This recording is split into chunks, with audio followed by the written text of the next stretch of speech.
So we're on Daf Chaf Aleph, and we're 5 lines down from the top. Boy Minei Rav Avya Saba Me Rav Huna. And the question is, in the light of the previous sugya about being makriv nidarim and nidavis on yantif, which the Gemara establishes according to one opinion is asur, because when you shech the carbon, you're shechting it legavoa, and the Torah says lachem v'lo legavoa, is behema shechetzi shel nachri v'chetzi shel Yisrael ma'ol l'shachata b'yantif.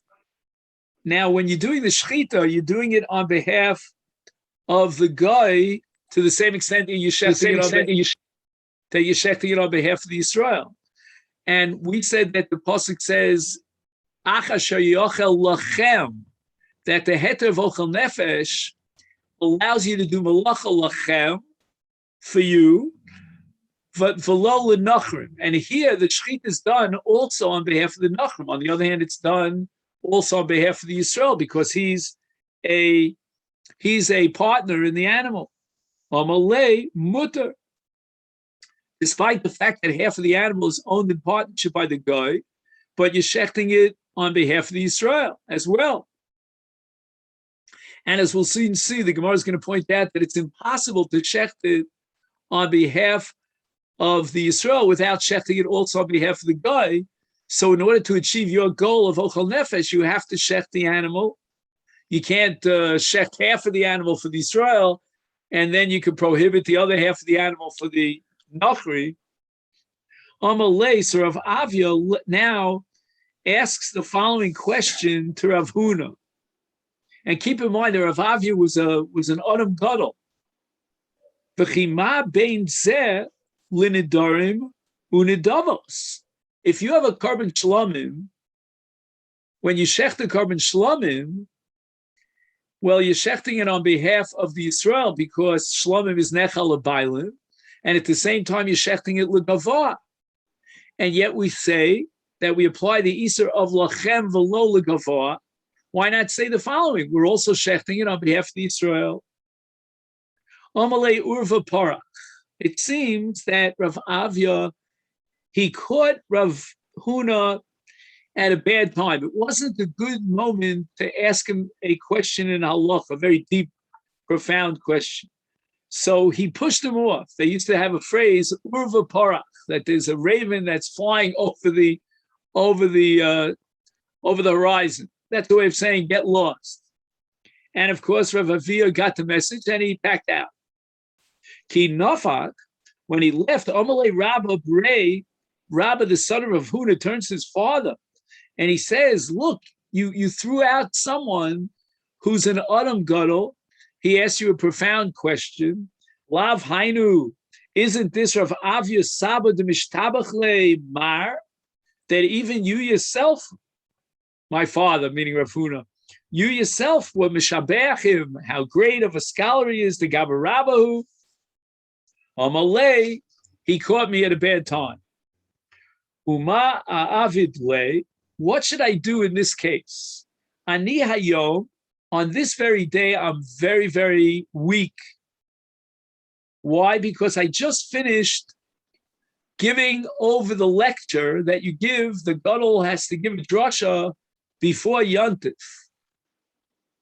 And I would quote a pasuk to describe my situation now.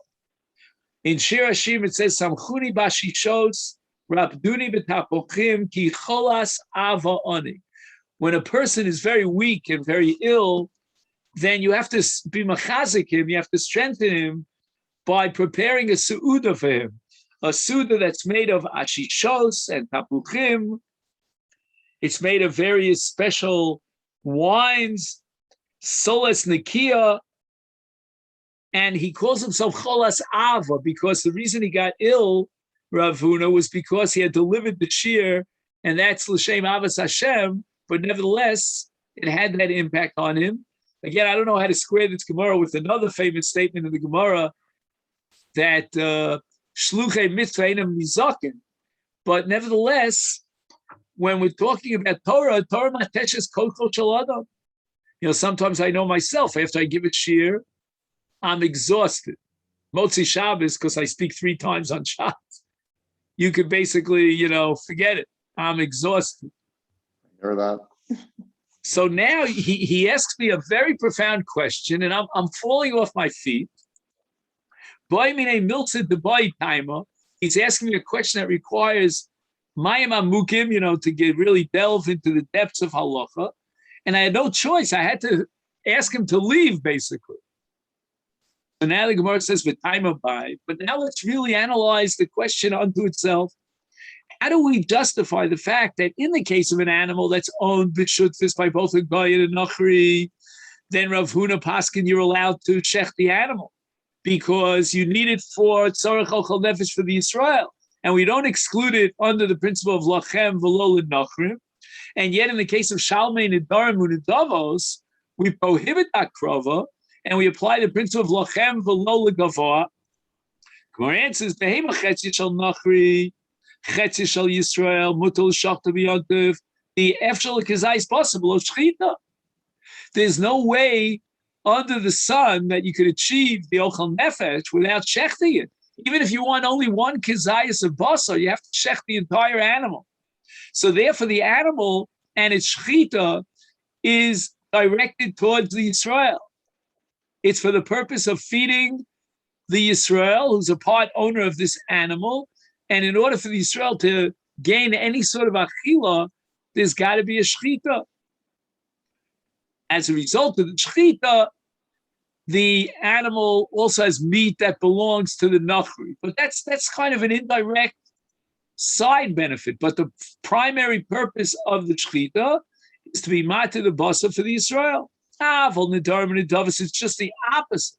The primary shechita is for the sake of the mitzvah of karban. It's l'gavah. Also, l'sholta b'yantiv to kanim ki kazachu mishulcha gavah kazach. As a result of the fact that you shechted the animal l'shem gavah, the kanim, or in the case of shlomim, even the bailim, are allowed to eat from shulchan gavah. They are like a guest at the table of the host. The host is the gavah, and that's the primary purpose of the shechita. And you're obligated to shechita b'toras mitzvahs hakrova l'Hashem, and as a result, the basa becomes mutter. In fact, you can't eat the basa until after the zrikas hadam. Shechita alone would not be enough to permit the achilas habasa. See clearly that the only way that you could allow the kardim or the bailim in the case of shalom to eat the meat of the carbon is because of that krava. So the primary purpose of the shechita is gavah, and the Torah says lachem v'lo l'gavah. Amar Rav Chizda, what about the following situation? Behema chetzit shel nachri v'chetzit shel Yisrael. So we had this case earlier, and Rav Chizda repeats this case only as a lead-in to the case that he wants to put on the table and analyze. So if it's a partnership between a Yisrael and a Nachri, you're allowed to shech it. The efshar l'kizai is possible of shechita, as we explained before. But what about a case of an Isa? You have, let's say, flour that belongs to a guy, and you add water to it, and you make an Isa, you make a dough out of it.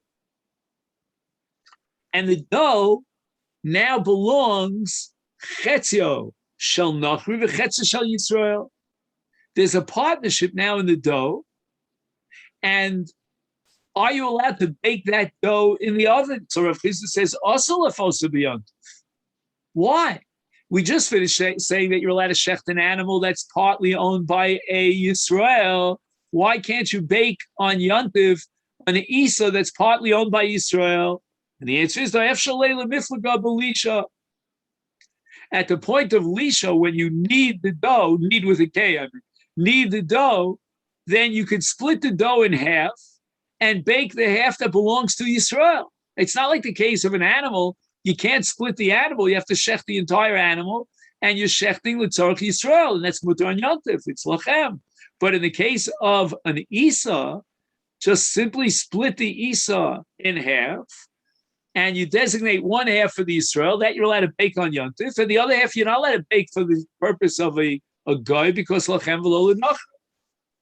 Masiv Rav Chana Bar Chaniloi. And now Rav Chana is going to ask a stira to Rav Chizda from a Mishnah Chal in the first parak of Chal. It says Itzas Klovim, which means that you have a dough and you mix not only flour with water, but also mursan. Mursan is what we call bran. Again, today it's very in vogue. It's healthy to eat bran cereals. They're good for digestion, etc. But back in the day, the kind of mursan that they would add to the isa, which would make it a little bit less expensive than flour, that mursan was designated for animal purposes. And you were basically baking something to feed the animals. Haklipa helyona hayotzes miktisha haktusha b'machteshes. So after they do the grinding of the kernels, they still have the outer husk or chaff of the kernel, which we call bran, and they mix it in. Now, we're not obligated to take off challah for Michael Behema, for that which is animal food. The Torah obligates us to be mafresh challah from Isas Adam, Roila Adam. So the Torah says, there's a mitzvah say to be mafresh challah min Isa for the Kohen. It says in Parsha Shlach, Reishis Harisosechem Chala Torimu Truma. And the Mishnah now addresses the following case. There's a mixture of mursan in the Isa, but it's still edible. So the shepherds who took care of the klavim, and they wanted obviously order bread or bake bread for the klavim, but sometimes the volume or the percentage in the ingredients, like you look up today in the ingredients, right? You can, you pick up anything, you look at the ingredients, right? So it tells you, 3% this and 5% this, 50% this. So in this case, he's talking about a case of bisman shaharoim ochlim mimen.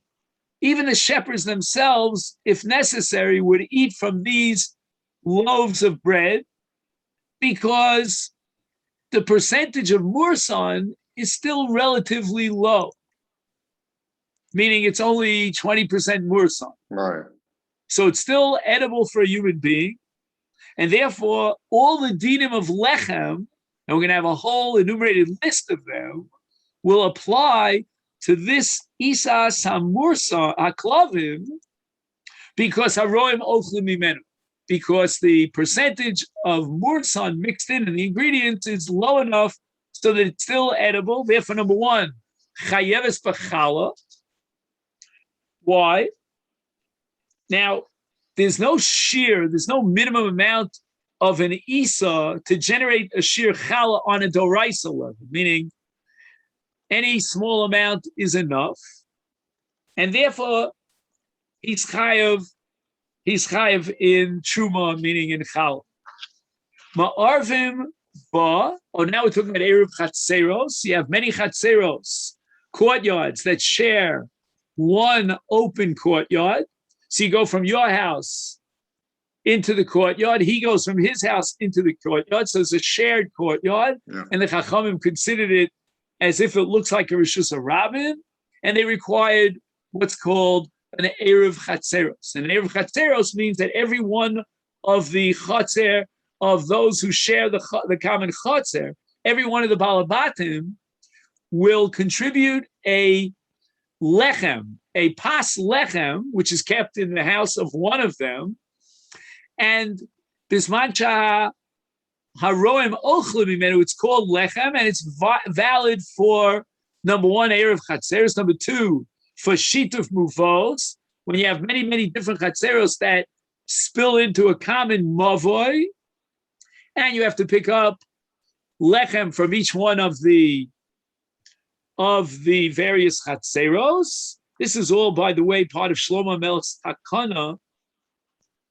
And in the case of shituf muvos, is if each chatzer made its own erev chatzeros, nevertheless, since all the chatzeros share one common mavui, then in order to carry from the chatzer into the mavui, they need what's called shitufe muvos. What else? Mevarchen alem means a bracha richona. That's hamotzi. Hamotzi lechem min aretz. Umezamnin aleh. And if you have three people eating from this bread together, you make a zimun. And we recite Birkas Hamazon b'zim. B'nefes b'yontif. And we're allowed to bake it on Yontif because the Roim are going to eat at least part of this lechem. The other Yidei Chovasa b'Pesach. You can make it into matzah, and the Torah calls matzah lechem only, but this qualifies as lechem. So when it says in the Torah, Ba'erev tochlu matzahs, on the 15th at night, you eat matzah, this Isa, which is Zman Sharoim Ochlu Mimenu, is called matzah. And you can be able to say matzah. So what does Rav Chana see in this Mishnah in Masechet Challah that presents an objection, a contradiction to Rav Chizda? Amai, why in the case of Isas HaKlovim are you allowed to bake it on Yontif?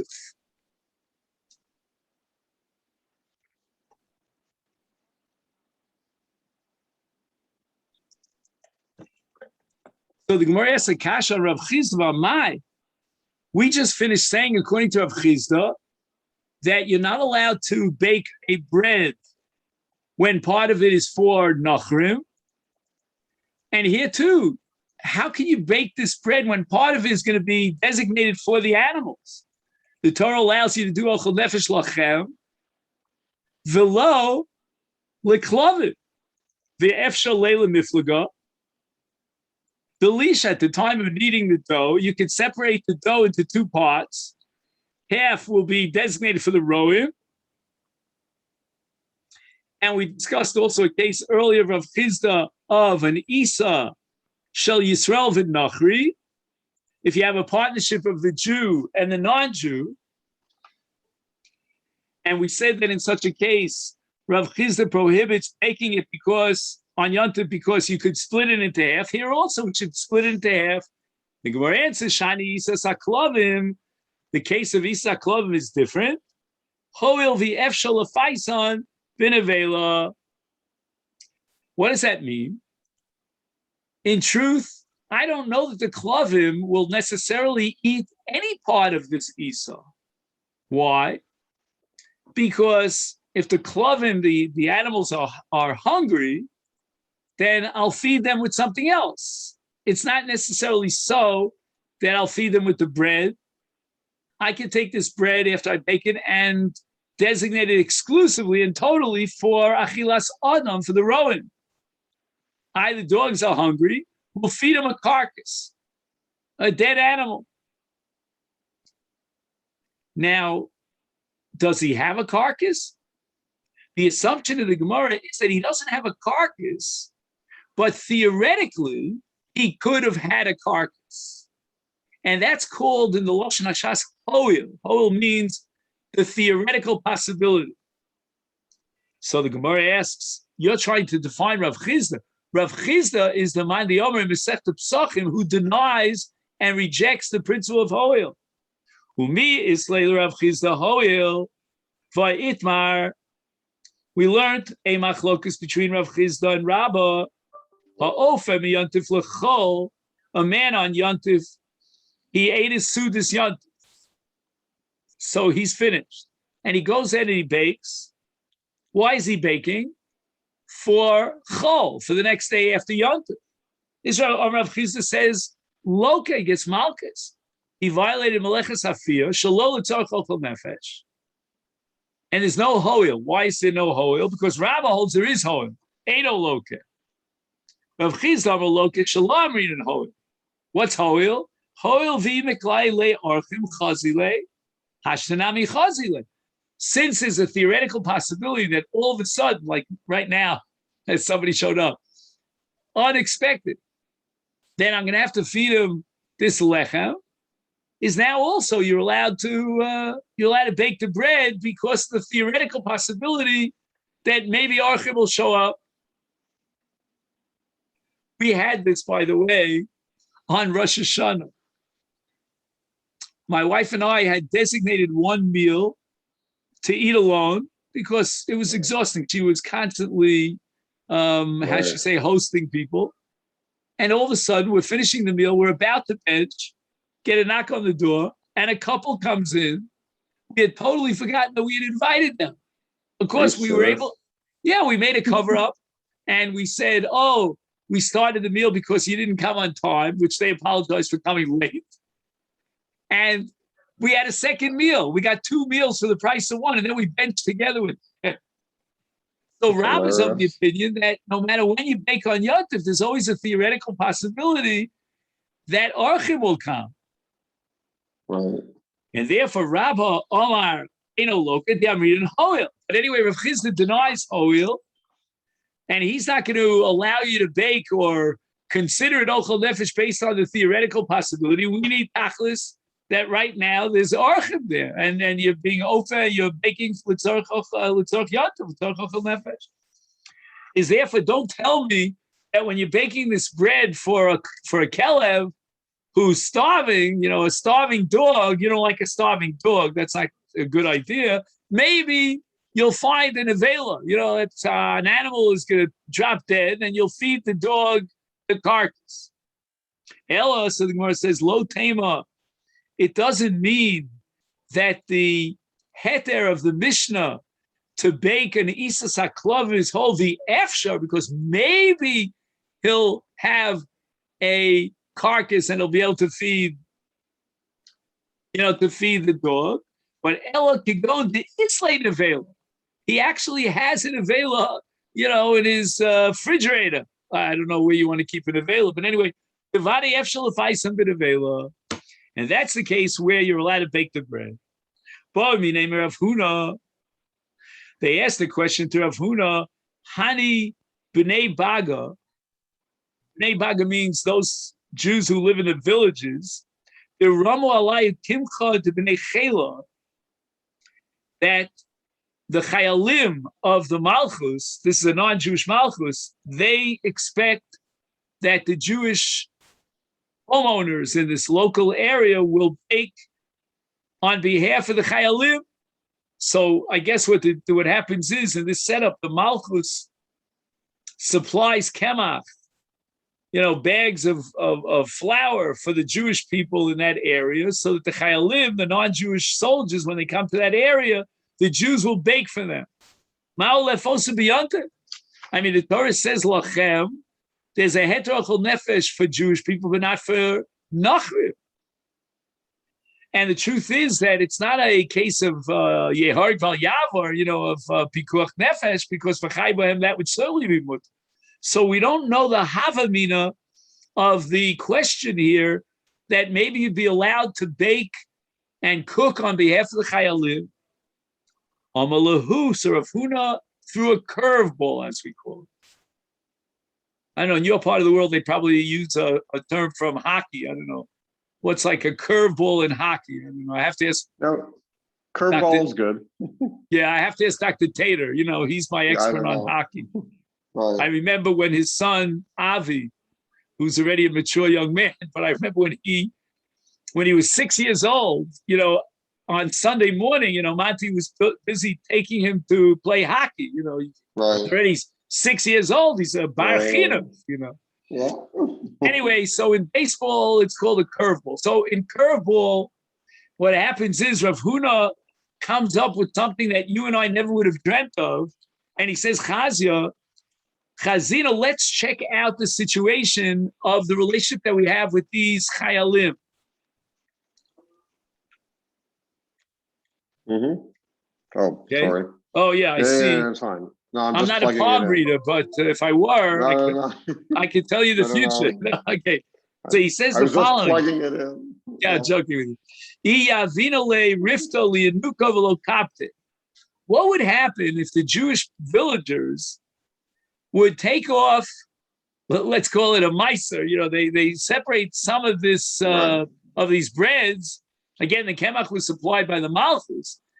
But would the soldiers object if the Jewish people would say, you know what, let's shave off a little bit of this, of these doughs, of this bread, and give it to our child. We have a child, he wants to eat bread. Would you mind?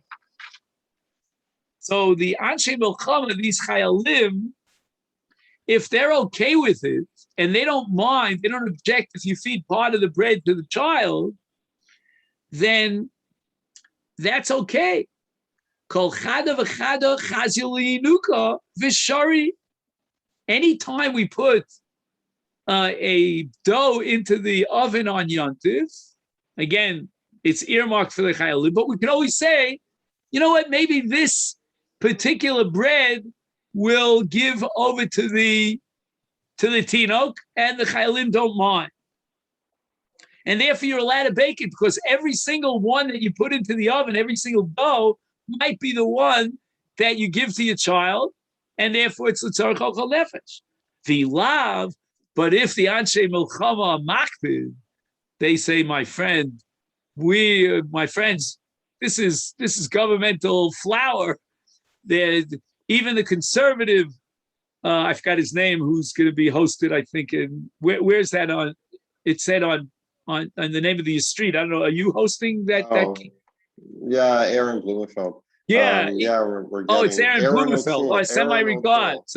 But even the conservative candidate is going to be makpid. He's going to say, "Look, I'm not allowing you Jews to feed your children with the governmental supplies of flour." Then also, then clearly you're baking for the purpose of the non-Jewish chayalim, and that you're not allowed to do achem v'lo l'nachrim.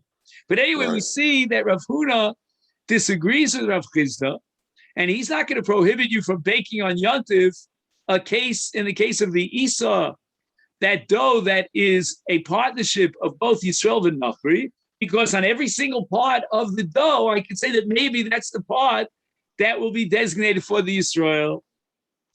So the Gemara says, Vasanya, we have a kasha now on Rav Huna from a Beitza, and we learned in a Beitza, Maisa v'Shimshon Atimni, a story about one of the Tanoim,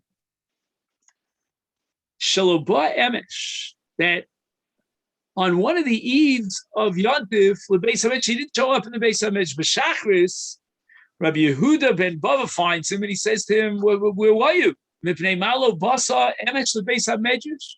We missed you yesterday. Amalo. So Shimon HaTimni responds Baleshes. The word Baleshes is Miloshon Chipus. Like, for example, in modern Hebrew, they use this word for a detective. But literally, the word means chipus, to search out.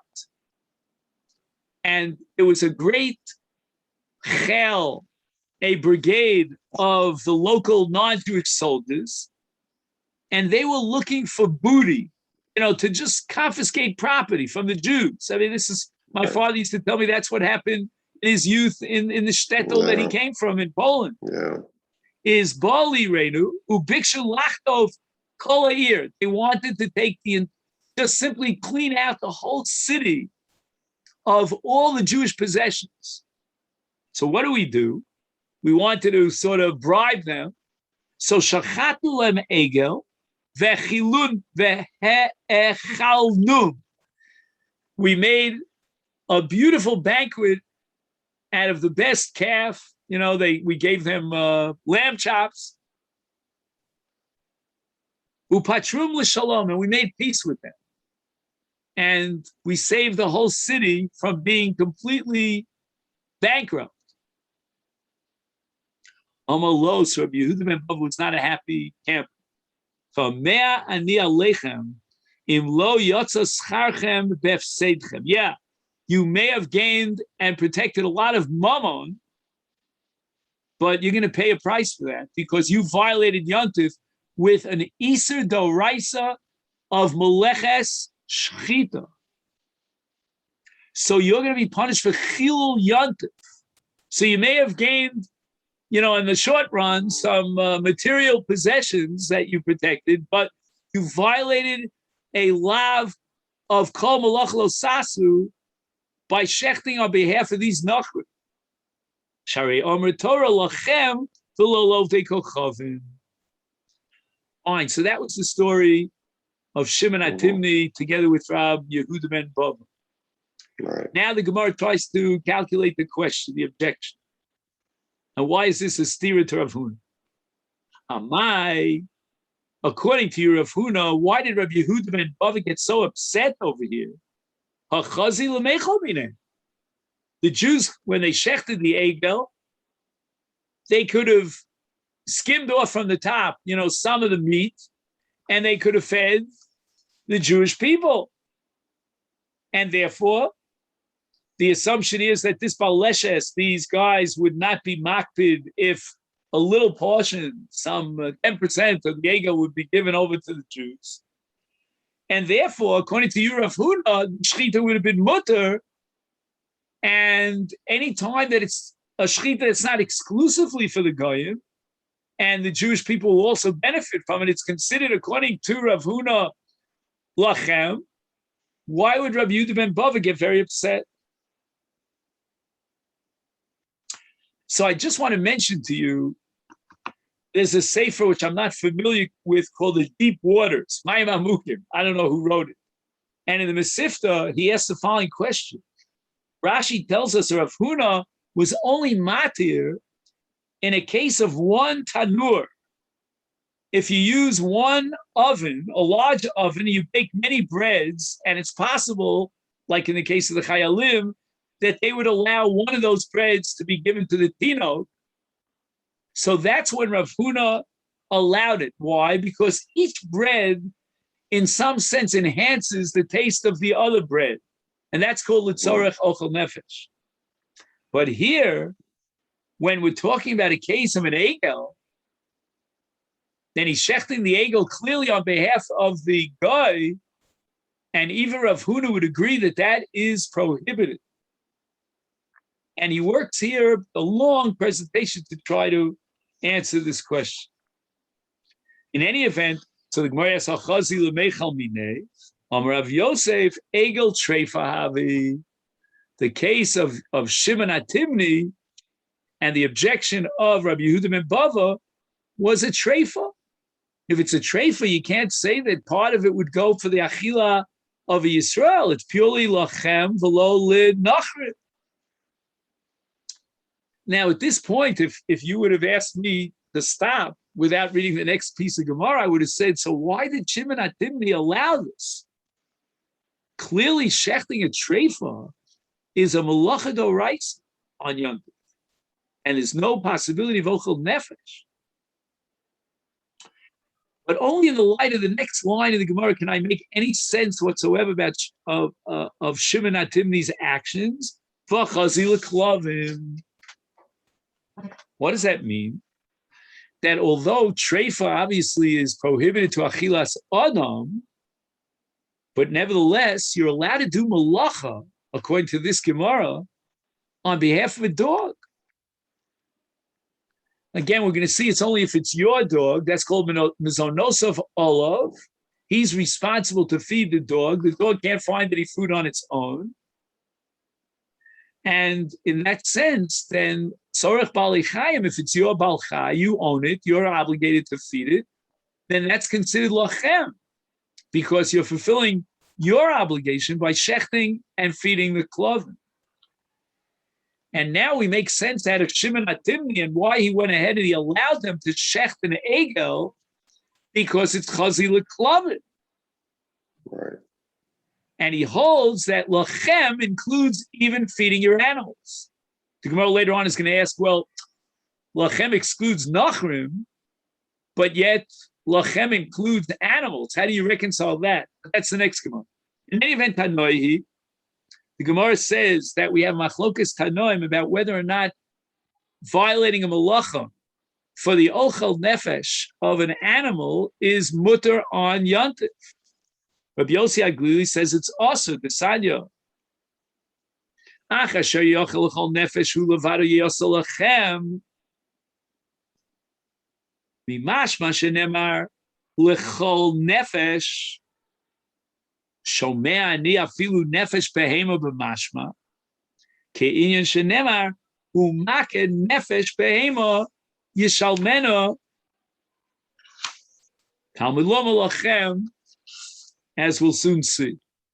So this first Mandi Omar, which is Rabbi Yossi Aglili, he says, what do you mean? It says Kol Nefesh. So maybe Kol Nefesh even includes a behema.